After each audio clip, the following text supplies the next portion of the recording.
नमस्कार मंडळी, श्री स्वामी समर्थ.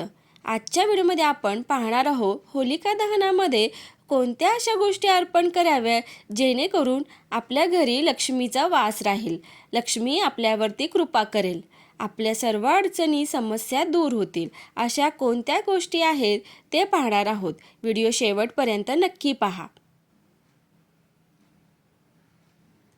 ज्योतिषांच्या मते होलिका दहनाचा दिवस अत्यंत शुभ मानला जातो. या दिवशी पूजेसाठी अग्नीत काही विशिष्ट वस्तू अर्पण केल्यास माता लक्ष्मीची विशेष कृपा प्राप्त होते. चला तर मग जाणून घेऊया होलिका दहनाच्या दिवशी अग्नीत कोणत्या वस्तू अर्पण कराव्यात. तसेच जाणून घ्या शुभ मुहूर्त, हवन सामग्री, नारळ, गहू आदी उपाय जे जीवनात सुख समृद्धी आणि सकारात्मकता आणतील. होलिका दहन पूजन मुहूर्त.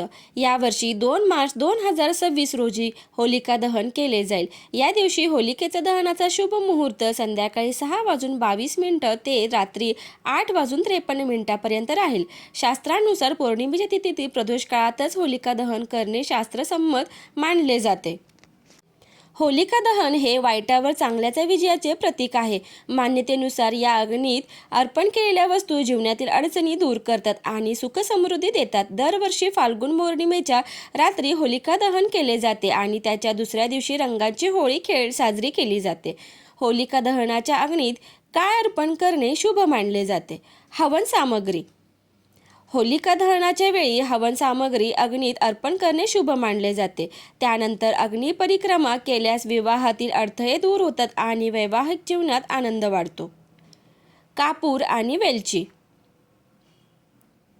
अग्नीत कापूर व हिरवी वेलची अर्पण केल्यास आरोग्याशी संबंधित समस्या कमी होतात अशी मान्यता आहे.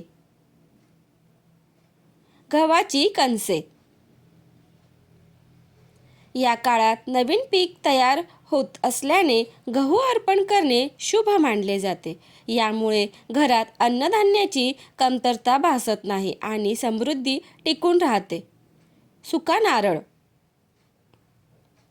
नारळ पवित्रतेचे प्रतीक मानले जाते. त्यात साखर व तांदूळ भरून अग्नीत अर्पण केल्यास धनलाभ होतो आणि माता लक्ष्मीची कृपा प्राप्त होते. इतर शुभ सामग्री. होलिका दहनाच्या अग्नीत काळे तीळ, लवंग, हळद, पिवळी मोहरी तसेच खीर पुरी अर्पण करणेही शुभ मानले जाते. शेणाच्या गोवऱ्या. अग्नीत शेणाच्या गोवऱ्या म्हणजे शेणी अर्पण केल्यास घरात सुख शांती येते आणि धार्मिक अडचणी कमी होतात अशी धार्मिक मान्यता आहे. होलिका दहनानंतर काय करावे? होलिका दहनानंतर दुसऱ्या दिवशी त्या अग्नीची राख घरी आणून कपाळावर लावणे व घरात शिंपडणे शुभ मानले जाते. मान्यतेनुसार यामुळे नकारात्मक ऊर्जा दूर होते आणि वास्तुदोष कमी होतात. कोणत्या गोष्टी टाळाव्यात?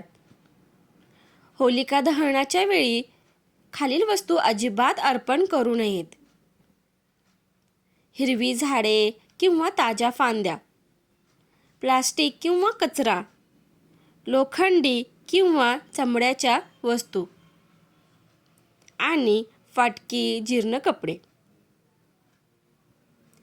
माहिती आवडल्यास व्हिडिओला लाईक, शेअर आणि सबस्क्राईब करायला विसरू नका आणि कॉमेंट करून माहिती कशी वाटली ते सुद्धा सांगा. धन्यवाद.